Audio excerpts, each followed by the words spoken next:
And their most recent report concluded that the American diet killed 672,000 people in the United States last year.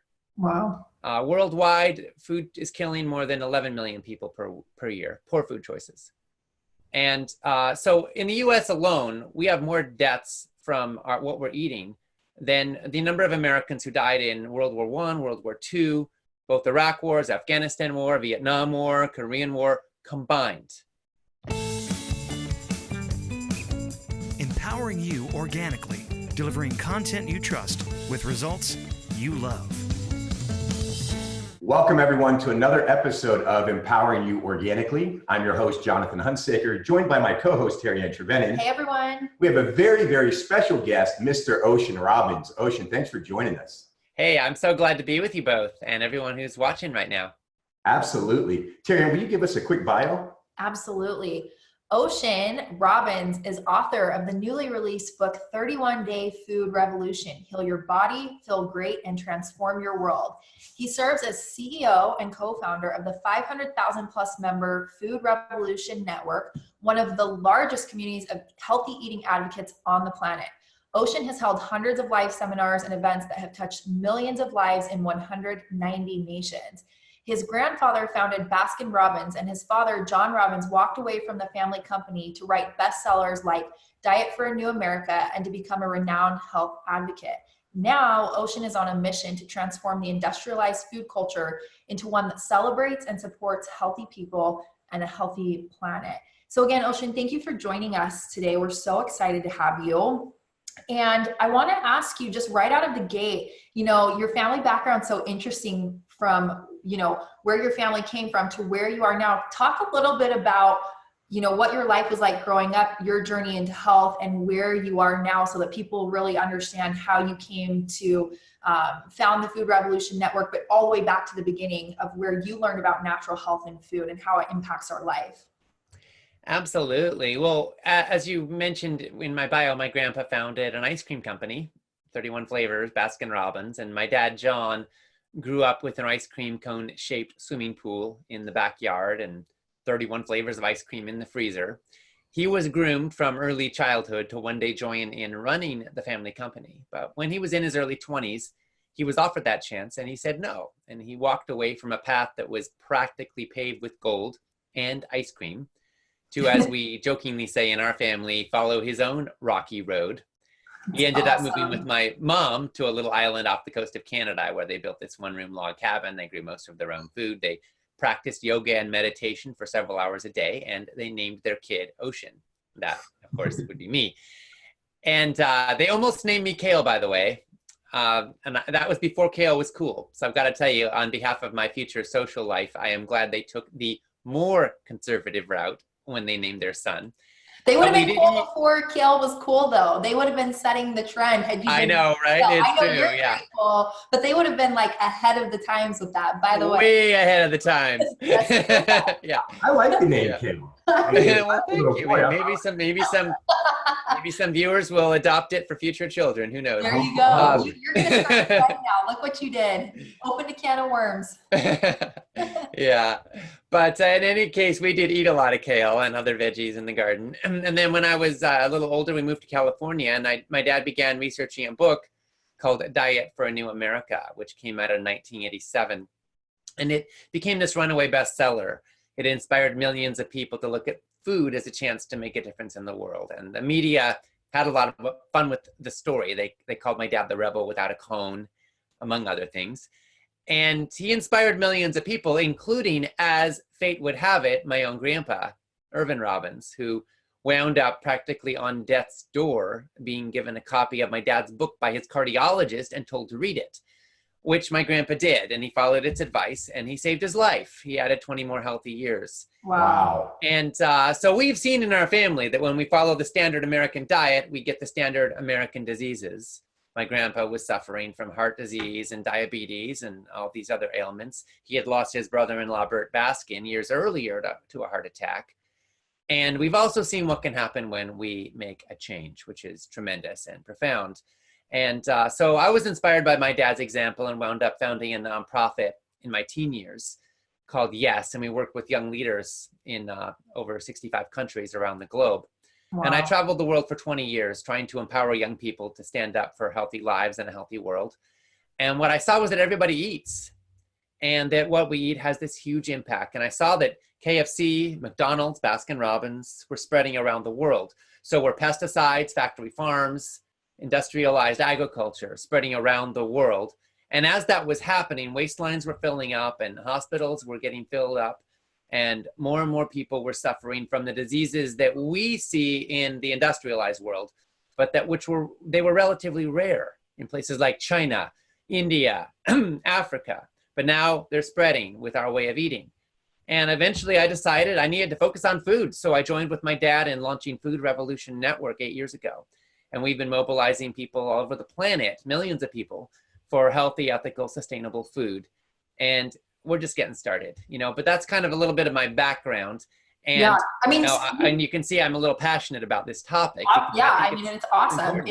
People need to be more passionate about it. We see that as time goes on and everything you said. And we see so many places, especially in America, where we have the downfall of health happening. Right.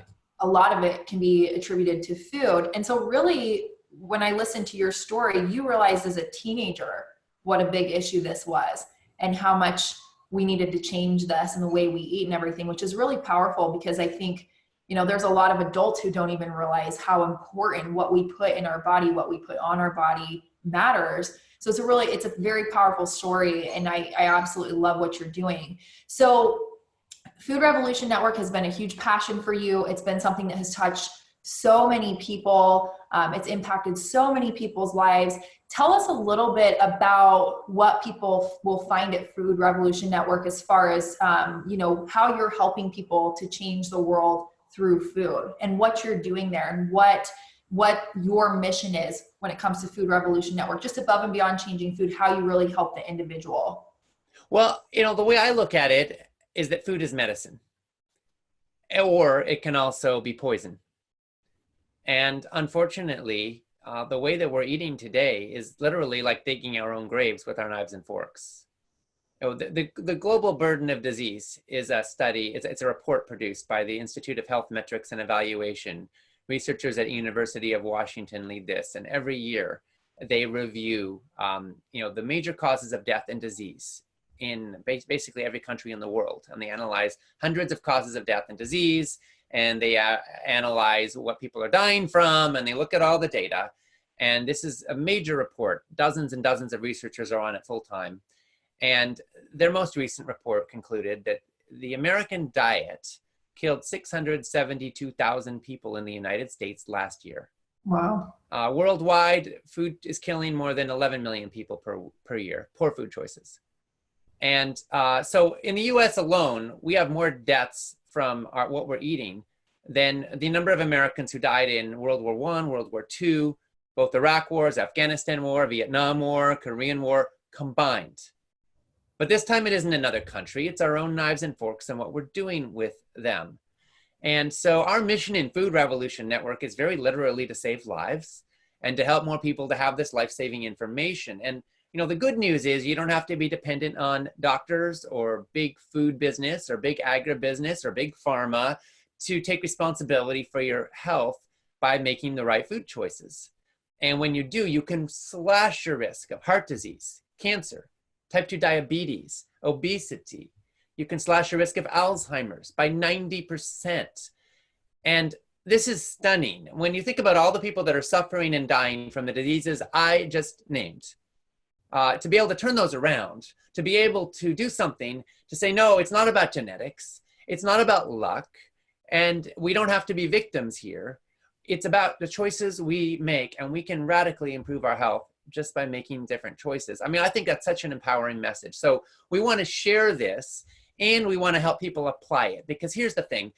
A lot of people don't just struggle with knowing what to do, they struggle with doing what they know. I mean, let's face it, if all that was needed was for us to know that we need to eat more vegetables and less sugar and processed junk, we would not have a health epidemic right now, because everyone knows that pretty much, right?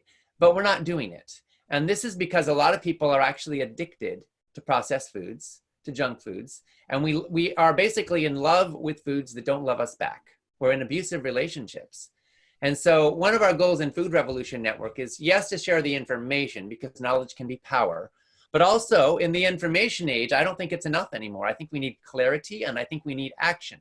And our goal is to help everybody have the clarity and the action so that they can get the results they want.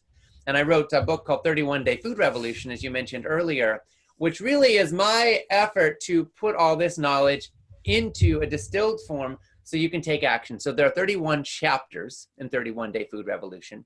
Each one ends with simple steps you can take to put what you're learning into action in generally a few minutes.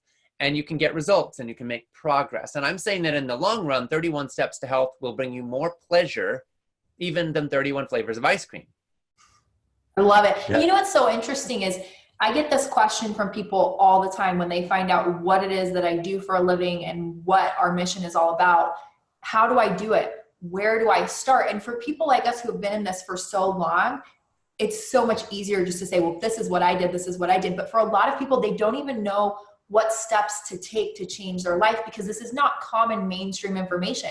A lot of people are eating processed foods and sugars and junk foods, and it seems like it's normal. It's the norm to do that, when we really got to change the way that people see food. And it can be hard for people to take those steps. So I love that you make it simple for people. Read a chapter, here's an action that you can take, because a lot of people are lost on how to change their health journey. And it seems like it should be easy, but with all the options that are out there that are so bad for us, it's actually a lot harder than we realize. And you know, the basic question that people ask, where do I start? And so I love that you're doing that for people and giving them that information. And I loved what you said about choice in our health. We talk about that so much as a common theme here on our podcast, that you have choice in your health. Yeah. No one can do what you can do for yourself when it comes to your health. So I think it's such an important message that you're sharing with the world. You know, it's just so powerful for where we are as a nation right now, and as the world as a whole, what we need to do to change our health, change our bodies. Yeah, and I think there's a lot of things you touched on, Ocean, that I want to talk about. I don't know if we have the time to. I mean, I lived in Panama, I lived in Chile, and the spread of the standard American diet is going there, and it's unfortunate.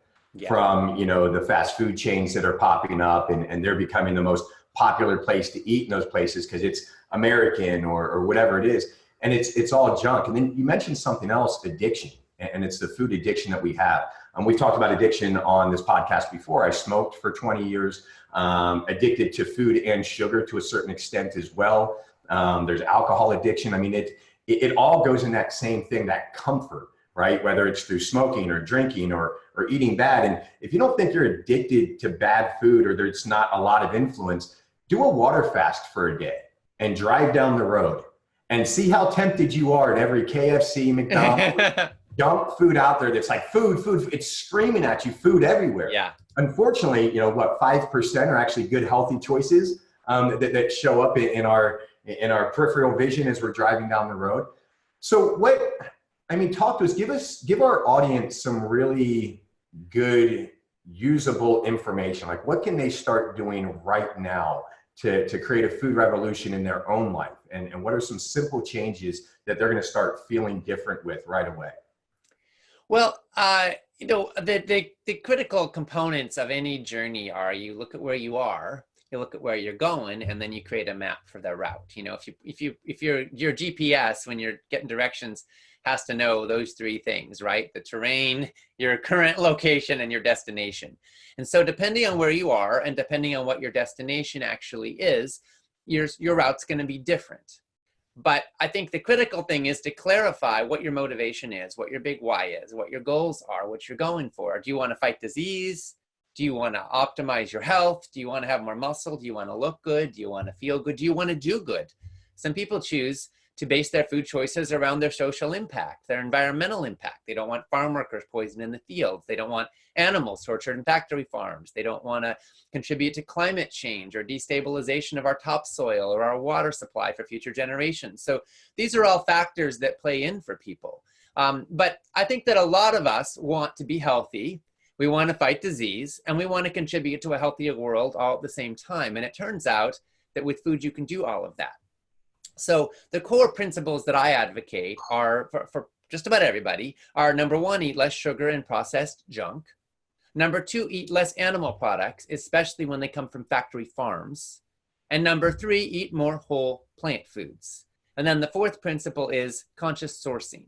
It matters where your food comes from. It matters how it was produced. It matters if it was genetically engineered or saturated with neurotoxic pesticides or full of hormones and antibiotics, or if it was produced in a clean way with respect for the earth and respect for your health. And so these are all factors that weigh in, and I like to support foods as a vote. I think of every food choice, every bite I take as a vote for the health I want and for the world I want. And, you know, you can vote at the end of the day for, you know, cancer and diabetes and the status quo, or you can vote for health and vitality and a brighter future for yourself and future generations. And the same food choices that are good for you also happen to be good for your world. Because guess what? Poison is bad for everything. You know, Absolutely. Nourishment and nutrients are good for everything. And this is why it matters so much that we take the power into our own hands. So, so that's kind of the high level of it. And then if you want to look at how you can make progress, if you're eating kind of the standard American diet and you wanted to take some steps, the first step is to get rid of the bad guys, you know, clear out your cupboards, get rid of the Doritos and the Coke and the processed stuff and the junk. If you don't have it around, you're a lot less likely to eat it. And then make a good shopping list of some healthy stuff and fill your cupboards and your fridge with good stuff that's actually healthy. And then another healthy step is to get some good recipes that you like. Find some recipes that are healthy, that are wholesome, that are nourishing. Most of us, honestly, only have 5 or 10 things we make regularly. And then, you know, once in a while we get creative, but you tend to fall back on the stuff you have memorized that you can almost make in your sleep.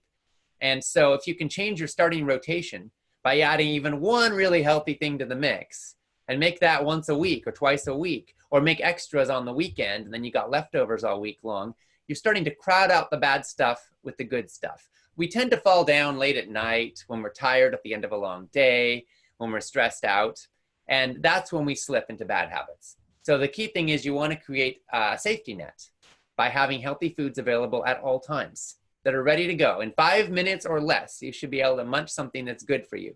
I don't know anybody who's like, oh my God, I had a horrible kale binge last night. I was up till, 12:30 watching soap opera reruns, munching on kale. Because if that happens, guess what? More power to you. You're doing good. People that have kale binges. I was is my guess. Kale is just theme, in a good way. Kale is a theme in his life today too. Kale is the theme of the day. I love it so much. You know what? You touched on some really good things, and I want you to dive a little bit further. First, you said you vote with your choices. Let's take that one step further. You vote with your dollar too, because what we're buying in the grocery store impacts what farmers are producing, what manufacturers and suppliers are producing as far as food goes. So, that sparks the question. A lot of people, and I believe this for myself, when I got into eating healthy, eating organic, it's so expensive. What are some tips that you have? I know you talk about this in your book. What are some tips that you have around eating organic on a budget? Because I think that's one of the first things people bring up around organic. It is changing. Organic is getting less expensive, but it's still on the higher end of the pricing scale when it comes to food. What's your tips and suggestions there for people? Okay, so first of all, none of us want a Whole Foods diet to take our whole paycheck. And the reality is that right now, healthy food costs more.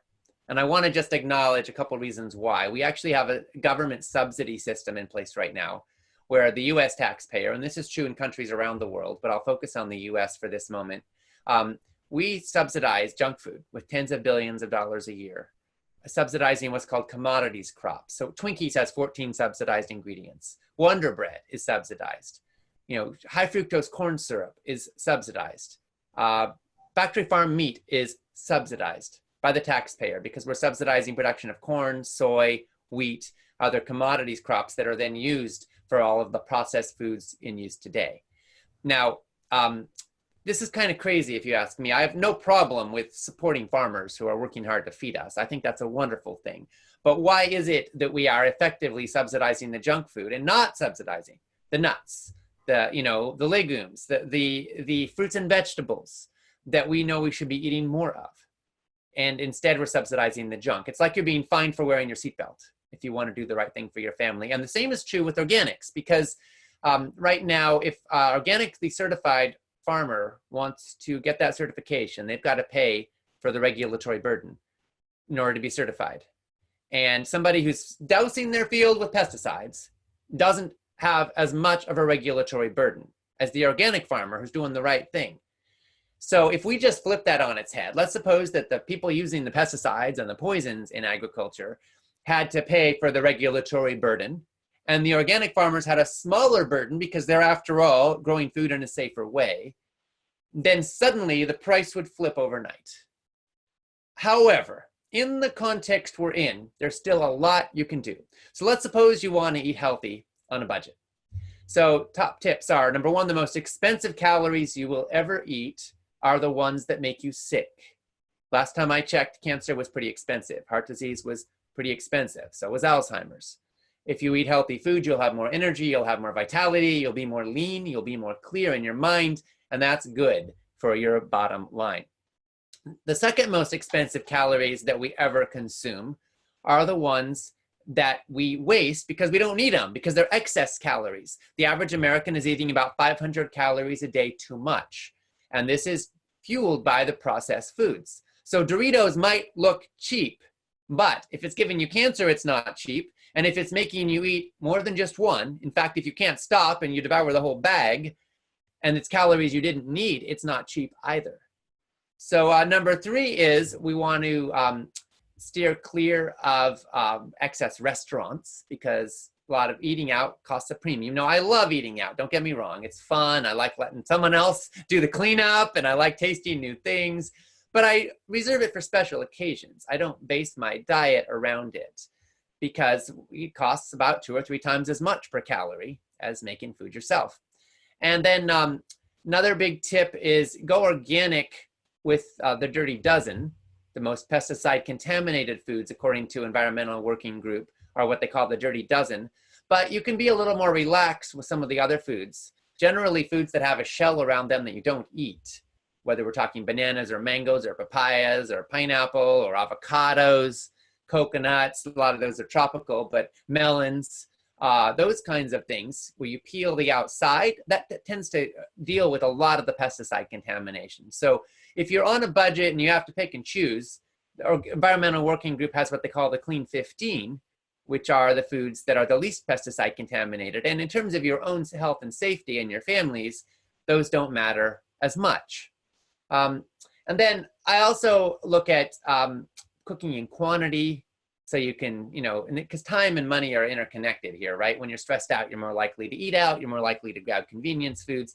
So cook in quantity. Don't ever just make one meal at a time, at least with your staples. If you're making a pot of legumes, make a big pot of legumes. Have it around in the fridge for a few days and you can add it to different things. Same with a big pot of quinoa, or, some rice or amaranth or buckwheat or whatever else you might be having. If you're even kale, you can make extra, have it in the fridge, and then add it to everything. Just slop it on top, So we like doing that. We make sauces. We also use the freezer. We put frozen soups and other things in glass containers in the freezer, and they're ready to go whenever we want them. And it's really nice to kind of pay it forward and prepare. You can also cook for extra for people you love in your community. Do a potluck kind of thing at work. You can have, on Monday, I'll bring food. On Tuesday, you'll bring food, and we share. It's nice to build community and connection around food. Yeah. So these things can all help make it easier and more affordable. Love it. Yeah, and I think one of the things that you really touched on is how many calories we're eating. When you make that pivot to eating organic, eating healthier food, non-factory farmed meats, different things like that, the nutrient density is so much higher.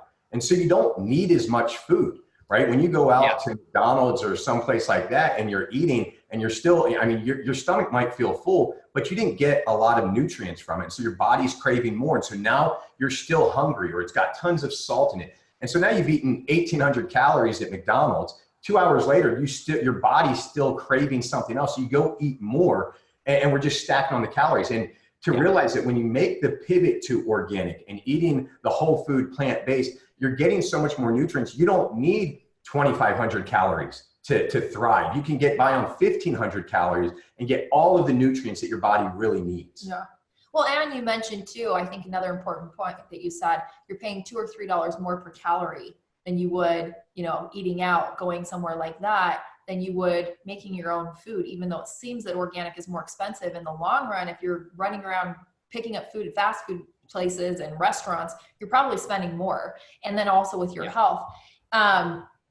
Have you ever done a day in the life of your life coming down to what you eat in your, your diet, your food? Like, I was just thinking that while you were talking about how you prepare your food and like all of those things. And I was like, I would love to be a fly on the wall for a week in your kitchen. Like, what's your fridge look like? And what meals do you prepare? Like, it just the thought popped into my head. Like, it'd be so fascinating because I know like you live and breathe this. And I can't even imagine what your fridge looks like. I'm sure it's full of fruits and veggies. We do eat a lot of fruits and veggies. It's true. Yeah, we shop at a farmer's market that lives right down the street, but we also go to, we have a CSA, community supported agriculture. So every week we get a big order of whatever the farm has available. And it's our kind of family mission to make sure we eat everything in the CSA every week so we don't waste it. Yeah. I love it. So awesome. And my favorite breakfast is a chia porridge. I make it the night before. I soak chia seeds in some unsweetened soy milk, homemade usually, or soy yogurt that I make myself, organic. And then I add in some blueberries, vanilla extract, a little dash of maple syrup, some nuts chopped up. Stir all that together. We're filming this at lunchtime.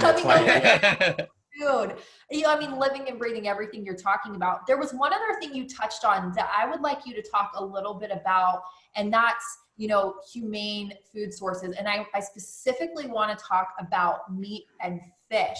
Yeah. This is one place where there's a lot of confusion. People are not as educated as they should be. Talk a little bit about your experience with this and what you would tell people around consuming meats and fish, how you can do it in a humane way, and what the most clean way is to add these things into your diet when you're talking about organic and your health. What does that look like for people? Okay, let's talk about meat for a second. So I'm a big fan of less meat, and if you're gonna eat meat, then better meat.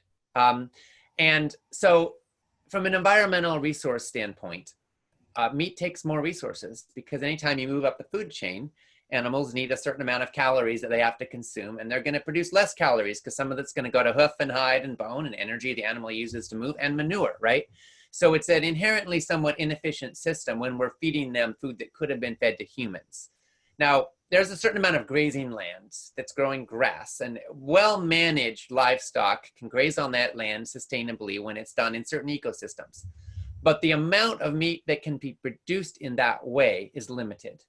And with 7 billion going on 8 billion humans on the planet, we can't afford to, we don't have enough land to provide for meat in the current levels of consumption, especially in the industrialized world, in that way.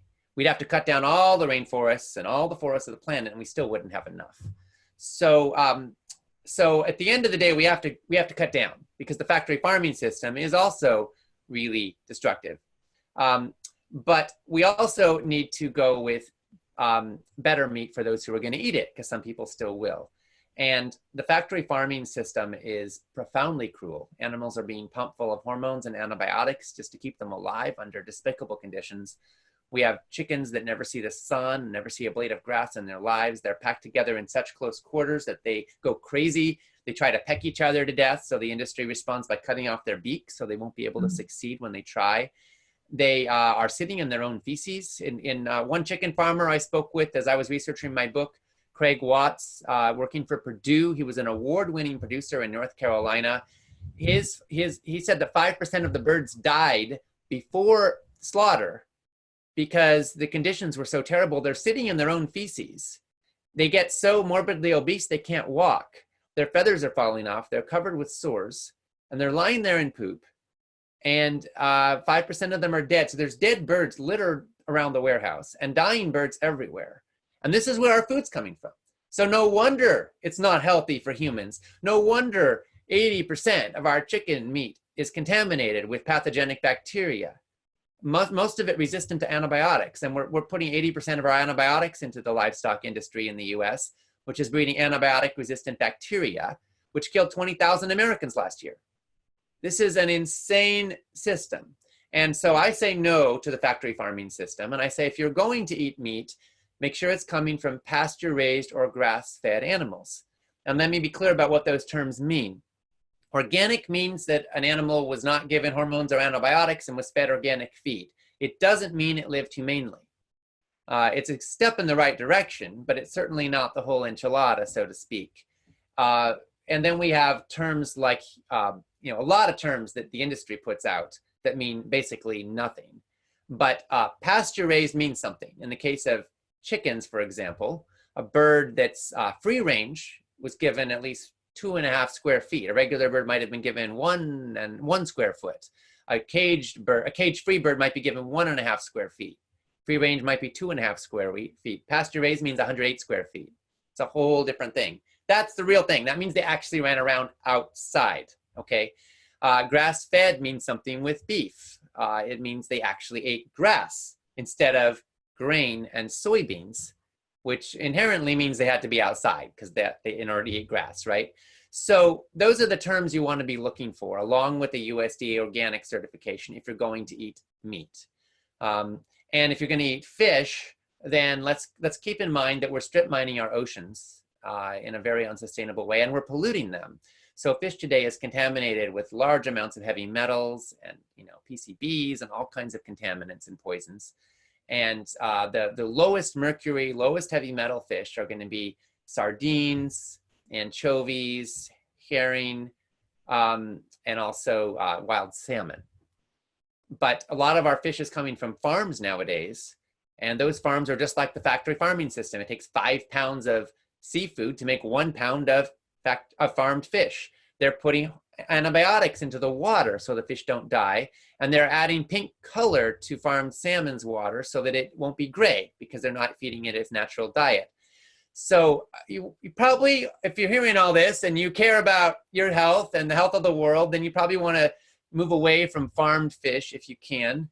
And there are some farms that are doing things better, but it's not regulated right now. So it's kind of like the Wild West. And for the most part, you want to go with the wild stuff if you're going to eat fish at all. And again, we want to cut down. So I'm a big fan of less meat. And if you're going to eat meat, better meat. And those are some of the general guidelines that might be helpful. Yeah, I think it's phenomenal advice. I think it's absolutely disgusting what's happening in the factory farms. Not to mention the stress hormones that are released when they slaughter the animal. And all those stress hormones go into that meat, and then you consume that meat, and we're already an overstressed society as it is. I'm a big fan, if you're going to eat animal products, to look at pasture-raised eggs. The chicken's going to lay the eggs either way, right? And so for me, that's a very humane way to get the animal products. Very much against the factory farming of fish. I mean, and I'm with you. I mean, I personally do consume some meat products, but I believe that less is more. I'm very much into elk or something that is not a factory farmed type of animal, and it doesn't and it's not an every meal type of thing. We don't need that much of it. It's interesting because we launched a product about 1.5 years ago, a cricket super fuel. Because I agree, we're not going to be sustainable, and I'm not opposed to consuming crickets. And the West is quite ready for that kind of a diet, but it's a very high protein diet. It has high in the B12 vitamins that it's hard to get from just a straight vegetarian diet and things like that. And it's much more humane. They're actually free range crickets, and they're fed a USDA certified organic diet. And as weird as all that sounds, but I mean, to me, that's sustainability. It's where we're going to be in a few years. Again, I don't think we're ready for it. But I think that people really need to get consciously aware of, if you go through that drive-through line and you can get 5 or 6 nuggets for 99 cents, what are you really eating? What kind of chicken are you eating that's $1, right? For 5 or 6, you know what I mean? Like, we're just, it's not chicken. It's not chicken. It may have looked like one at one point, or its DNA may kind of represent one. But what we've done to these birds, what we've done to all of these animals, it's disgusting. And we can do something about it, which is, like you say, voting with your dollar. Where do you spend your money? Where do you choose to put that money? Can put some of those other places out of business, or they have to do it differently so that they can stick with the trends of what the people really want. And the rabbit hole goes even further too. Joni, who actually manages and produces our podcast for us, told me the other day, she does this amazing, she goes through this amazing company to get her meat, and they're very committed to humane methods when it comes to your meat, clean meat. And she had read something about dipping chicken in chlorine when they're processing in the manufacturing process. And this woman was Yeah. so committed to like, we're not going to have meat that's been dipped in chlorine. Like, we don't even know this in so many ways. So many people aren't even educated. Like, yes, there's inhumane ways of raising and producing the meat, but then it goes one step further. What happens after that to preserve it and make it so that you can continue to, you know, keep it in your fridge and it doesn't go bad? I mean, the rabbit hole goes so deep, and all of it impacts our health. So I think this is a good segue into, you know, is there hope for the food revolution? What can we do? And what does that look like in your mind? You're in this day in and day out. Where is the hope when it comes to the food revolution? You know, this is one of the bright lights, I think, in our world right now. There's a lot of problems we all see all around us, but, you know, food is changing and we get to be a part of it. So the biggest hope is that you don't have to be a victim of the status quo. And as bad as things are, that's how much better they can be with the change. And that by choosing to eat lower on the food chain, by choosing to eat more whole plant foods, by choosing to eat more organically grown foods, by saying no to GMOs and pesticides and glyphosate and factory farms, you can say yes to more vibrant health for yourself, for your loved ones. You can help to ignite the revolution in the world. We are part of radical change right now. Sales of organic food, sales of non-GMO food, sales of natural foods are all skyrocketing. Community-supported agricultures programs are growing. In fact, farmers markets are growing. You know, more and more people care where their food comes from, how it was produced. Even young people are starting to take an interest in growing food again. In the United States, we've had a steady decline in the number of farms in America over the course of the last century. In the last few years, that started to tip back the other way. There are more and more community gardens, more and more church gardens, more and more school gardens. More and more kids are getting involved in growing food. And I think this is really helpful. And the beautiful thing is that when you make a healthier food choice for yourself, you actually start to redirect your dollars and you start to change the way food is grown. There becomes a higher demand for that healthier food. And then farmers start to plant different crops, and more farmers get with the program, so to speak, and the food industry is changing as well. I've spent some time in the last few years working with major players in the food industry, from Nestle to Coca-Cola to Mars to, you know, General Mills. And what we've seen is that these companies are scared because they've lost the trust of the consumer. And their motherships, their core brands are tanking. You know, sales of sugary cereals are going down. Sales of sugary soft drinks are going down. And these companies are having to diversify. The way they're doing it, interestingly enough, is by buying up the natural foods industry. So 80% of the natural brands you'll see in a Whole Foods or any natural food store are now owned by mega corporate food companies that also make all the junk you see out there. And that can be unsettling to somebody like me who really values integrity and ethics in the companies I support. But what I do like about it is that the big brands are now getting invested in the natural foods industry. So they're not fighting it anymore. They're realizing this is part of the future, and they're trying to hedge their bets. And now they're also using their huge distribution mechanisms to spread the natural food. So it's easier than it ever was to buy organic food. And they're not changing a lot of the formulas. They're not changing a lot of the sourcing when they buy the smaller companies, are they? Or no, I mean, it varies. They're recognizing that the smaller company built up a brand around integrity and values, and they don't want to lose that market share. You know, but there are definitely places where they do change the sourcing. And, you know, one of the things that scares me a bit is how even organic is, a lot of organic foods are now grown in China, for example. And while there is a good regulatory mechanism in place for the USDA organic program, it's not perfect. And we know that companies like Walmart are going to try to cut costs. And so they're lobbying, now that they're one of the largest organic sellers in America, they're now lobbying with considerable clout to drag the standards down a little bit, which would make it cheaper for them to buy organic certified foods because they're not quite as high a quality. So we have to be vigilant.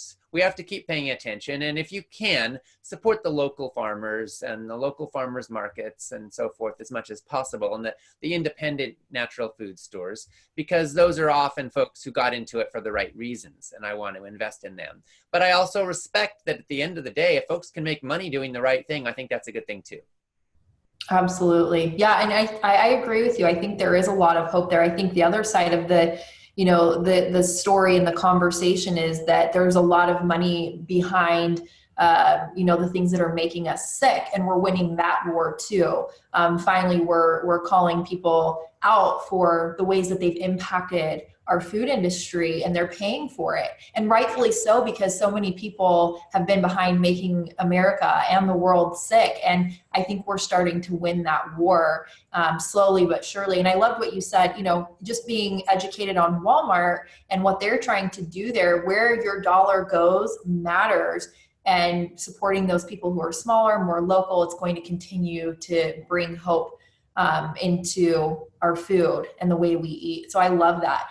So I want to touch on one more thing with you. You're not just about changing the individual and their, you know, their health through food, but you're also giving back. Talk a little bit about how you're giving back through the Food Revolution Network and your book. Okay, absolutely. Well, we have a program. We work with Trees for the Future, and we actually fund the planting of an organic fruit or nut tree in a low-income community with every single product we ever sell, including every copy of 31-Day Food Revolution. Every new copy anybody buys, we fund the planting of another organic fruit or nut tree. And that's just a really good feeling to be able to contribute to more people having access to healthy food in their communities. And so we're proud to participate in that. And I think that that's giving back and, you know, participating in building a healthier world is just kind of fundamental to the DNA of who we are as human beings. You know, we're not just isolated consumers, you know, out for number one against everybody else. We're interconnected. And, you know, what you eat connects you to all of life, you know, where it was produced and how it was growing. And, you know, it becomes you. It's so intimate and personal, and it's also very political. And so I'm passionate about bridging the personal and the political and looking at how it all intersects and letting our food choices become a vote for that healthier world we want. And one of the ways we do that is partnering with Trees for the Future in our work. And if you're moved by what this message is in your life, and if you want to activate the food revolution, then the number one thing you can do is, you know, live it with your food choices. Make a shopping list of healthy foods, find some recipes that are good for you, and get a good book like 31-Day Food Revolution that can guide you on the path so that you know what to eat and how to do it and how to implement the steps in a good order to take, so that in just a month you can really revolutionize your food life. I wrote this book specifically to help everybody who wants to take these steps to make it easy and effective and doable. And so whether it's 31-Day Food Revolution or another book, I don't want to see you a victim of the status quo. So I want to invite you to step forward and be a participant in this revolution and make it happen in your life. Love it. Yeah, Ocean, you're awesome, man. I respect you greatly. We've supported you for years with previous businesses that I've been involved in. I love what you stand for. I love your mission. I love that you finally wrote a book. You know, I just got my copy a couple of days ago. For those that want to get it, go to 31dayfoodrevolution.com. Join Ocean's Food Revolution, foodrevolution.org. It's been such an honor having you on the podcast. I'd love to have you back again. I love what you stand for. I love your mission. I love everything that you're saying. And I just think that you are much needed in this world today. Absolutely. And so thank you for everything that you do every single day for the rest of the world. Thank you so much. It's a privilege to have this opportunity, and thank you for bringing organic, healthy nutrients to the world. It's such an important mission. You know, you talked earlier about how when people have their nutrient needs met, they're less hungry because they're actually getting their body's needs met, and it takes a little time for a body to adjust to that, but that's the reality, and those critical nutrients are so important. Most people are calorie stuffed but nutrient starved, and you are helping turn that around, and I'm so grateful for it. So glad to be on the same team with you. Thank you so much. I have one last question today. We've been asking this of people who come on the podcast. I mean, you've shared so much of your mission and your message, but if you could only say one last thing to the world when it comes to their health, your number one message, and it was the last thing you could ever say, what would you say to people when it comes to choice in their health and a healthier world?